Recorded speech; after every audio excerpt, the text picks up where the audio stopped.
मथुरा वृंदावन बिहारी लाल की जय। हरे नमः हरे नमः। आइए अब तीसरे अध्याय के महात्म को श्रवण करते हैं। ब्राह्मण लकड़हारे की कथा आपने सुनी।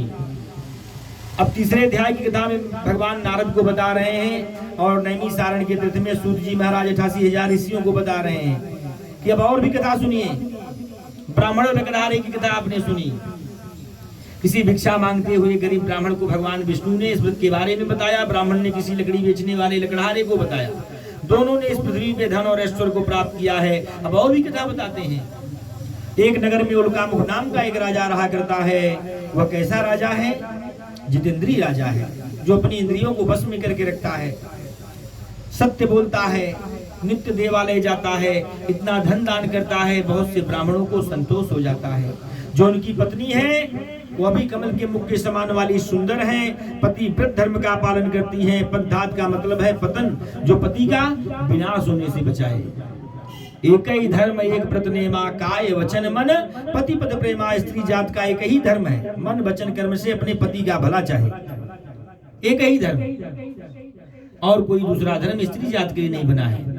तो यहाँ पे ऐसे भाव के साथ सब पत्नी राजा भद्रशिला नदी के तट पे बैठ करके भगवान सत्यनारायण की पूजा कर रहे हैं। उसी समय एक साधु नाम का बनिया जा रहा था। बनिया ने देखा कि राजा होकर के किसकी पूजा करने में लीन बैठा है। ये तो राजा है, इसको क्या कमी पड़ी है?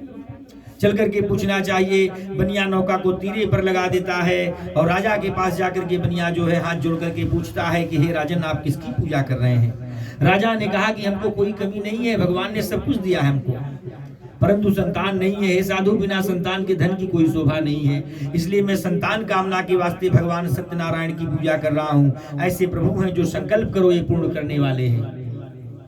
ऐसा राजा ने कहा कि हमारे पास सब कुछ है परंतु संतान नहीं है और बिना संतान के धन की कोई शोभा नहीं है। मैं संतान कामना के वास्ते भगवान सत्यनारायण की पूजा कर रहा हूँ। ऐसे प्रभु हैं जो संकल्प करो ये पूर्ण करने वाले हैं। ऐसा सुन करके जो है बनिया बहुत प्रसन्न होता है। राजा से हाथ जोड़ करके कहता है कि हे राजन, हमको भी संपूर्ण विधि बताइए, मैं भी इस व्रत को करूंगा क्योंकि मेरे भी कोई संतान नहीं है।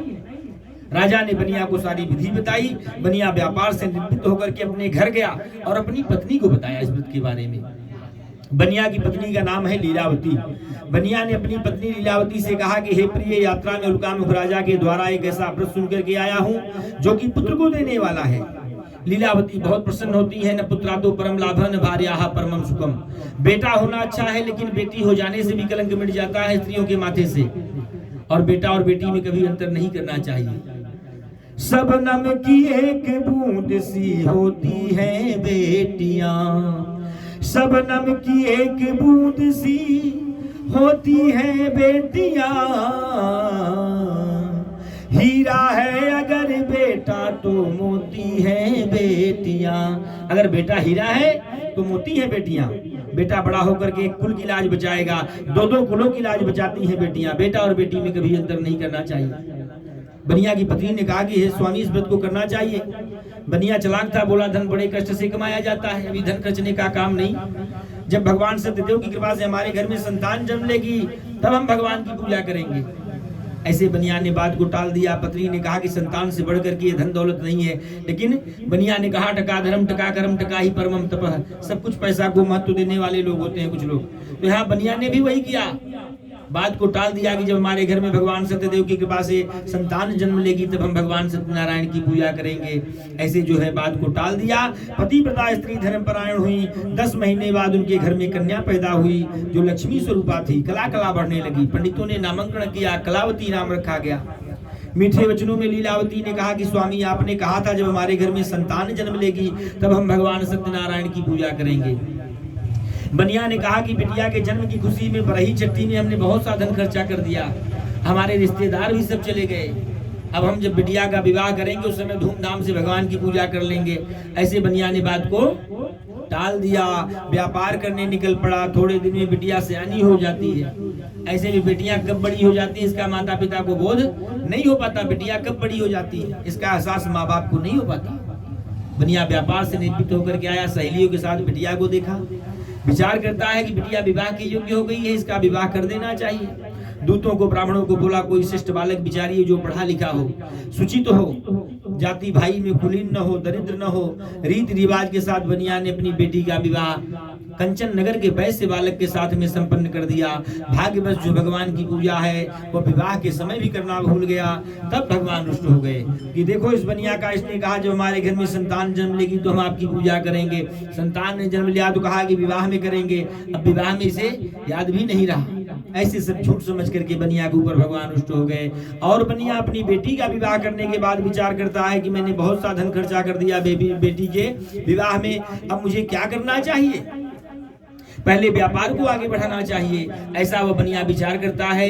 एक ही बेटी है बनिया को घर जमाई बना लेता है दामाद को, और उसे भी लेकर के व्यापार करने निकल पड़ा। रतनसारपुर नामक शहर में जाता है, जो भी कलकत्ता के नाम से आप हम जानते हैं, राजा चंद्रकेतु के राज में। वहां बनिया व्यापारी का कर्म करने लगा। बनिया को भगवान ने श्राप दिया कि जा तुझको कठिन से कठिन दुख प्राप्त होगा, जा तुझे कठिन से कठिन दुख प्राप्त होगा, जो तू कृपणता कर रहा है उसका तुझको दंड मिलेगा। भगवान की माया से जहां बनिया व्यापारी क्या कर्म कर रहा था, दो मायावी चोर राजा का धन चुरा करके बनिया की नाव में पटक के गायब हो गए। दूतों ने देखा कि पहरे में चोरी हो गई। धन को ढूंढते बनिया के पास पहुंचे और बनिया की नौका में राजा का धन देकर के बनिया को चोर समझ बैठे। बनिया को चोर समझ बैठे, ले जाकर के बनिया को बंदी खाने में डाल देते हैं। बनिया रोने लगता है कि हम चोर नहीं हैं, हम तो व्यापारी हैं, हमको मालूम नहीं हमारे पास धन कैसे आया। राजा ने कहा कि कोई चोर अपने से नहीं कहता कि मैं चोर हूँ, माल तेरे पास बरामद है। ऐसा कहकर के राजा बनिया का भी धन छीन लेता है, उसे बंदी खाने में डाल देता है। बनिया के घर पे भी बहुत कष्ट होता है। उसकी पत्नी को, उसकी बिटिया को फोड़ा, फुंसी, बुखार, खांसी आदि व्याधि लग जाती है। घर में चोरी हो जाती है, भिक्षा मांगने लगती है माता बेटी। राम विमुख संपत्ति प्रभुताई, जाई रही पाई बिनु पाई। जब भगवान से जीव विमुख होता है तो लक्ष्मी भी चली जाती है बिना पाई लगाए। बनिया के घर पे भी ये सब कष्ट होता है। उनकी पत्नी को, बिटिया को फोड़ा, फुंसी, बुखार, खांसी आदि व्याधि लग जाती है। भिक्षा मांगने लगती हैं। एक दिन शाम के समय भिक्षा मांग करके जो कलावती उनकी बिटिया है आ रही है। गोधूली बेला में भगवान की कथा हो रही थी। गोधूली बेला जब भगवान कृष्ण गैया चरा के आते हैं, उसी बेला को गोधूली बेला कहा जाता है। जब आते थे भगवान 4 से 6 के बीच में दिन भर का व्रत हो जाता है लोगों का। तो शाम के समय में भगवान की कथा हो रही है। कलावती भिक्षा मांग करके आ रही है। सभी ने कहा कि कथा सुन करके प्रसाद लेकर के जाओ कलावती को।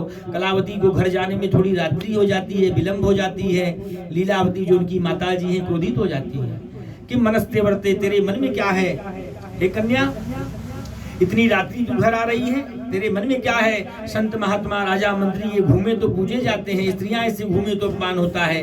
कलावती ने कहा कि मैं सत्य कह रही हूँ माता, मैं भिक्षा मांगने गई थी जहां मैंने भगवान की कथा सुनी, जिसके करने से दुख छूट जाता है। पिता इत्यादि घर आ जाए, इस व्रत को करना चाहिए। लीलावती को व्रत आता है जो कभी उसके बाप ने संकल्प लेकर के नहीं किया था। दोनों माता बेटियों ने प्रातः काल सभी सामग्री को इकट्ठा किया, अपने भाई बंधु को बुला करके भगवान का पूजन किया, प्रार्थना किया कि हे सत्यदेव, हमारे पति दामाद जहाँ कहीं भी अपने घर आ जाएं, वे अपने घर आ जाएंगे, हम आपकी फिर से पूजा करेंगे। जो अपराध हुआ है उसे आप क्षमा कर दीजिए। कोई 4G और 2G नहीं है। ये जो आप देख रहे हैं कि 5G का भी ट्रायल चल रहा है आजकल, जो हम लोग ऐसे ग्रसित हो रहे हैं बीमारियों से, तो ये सब नहीं था। भगवान राजा को स्वप्न देते हैं। दर्शया मासम ही चंद्रकेतु निपोतमः। 10 महीने बाद राजा को भगवान स्वप्न देते हैं चंद्रकेतु को कि हे राजन, तुमने जो 2 बंदियों को बंद कर रखा है निर्दोष है, इन्हें प्रातः काल छोड़ दे, जितना धन लिया उसका चौगुना धन दान दे के इनको विदा कर दे। अगर तू ऐसा नहीं करेगा तो तेरा धन, राज, पुत्र सब नष्ट कर दूंगा। राजा ने ऐसा स्वप्न देखा तो राजा डर गया, भयभीत हो गया। मंत्रियों को, ब्राह्मणों को बुला करके स्वप्न के बारे में बताया। स्वप्न ने कहा कि ये कष्ट बनिया को भगवान की इच्छा से है, यह जो कष्ट है बनिया को, यह भगवान की इच्छा से है, आपको मुक्त कर देना चाहिए, आपको कोई कमी नहीं है राजन। ऐसा मंत्रियों ने, ब्राह्मणों ने राजा को समझाया और राजा तुरंत बनिया को बंदी खाने से मुक्त करवाता है, चौगुना धन दान करता है बनिया को। बनिया डरने लगा, अब क्या करेगा राजा। राजा ने कहा कि डरो मत, यह कष्ट सब तुमको भगवान की इच्छा से था। ऐसा कह करके चौगुना धन दान दे करके बनिया को राजा ने विदा कर दिया और बनिया अपने नगर का प्रस्थान करते हैं। रेवा खंडे सी सदावधायाम तृतीयोध्याय। बोले सत्यनारायण भगवान की जय। बोले मथुरा वृंदावन बिहारी लाल की जय। हरे नमः। हाँ भैया थोड़ा सा देख लीजिए।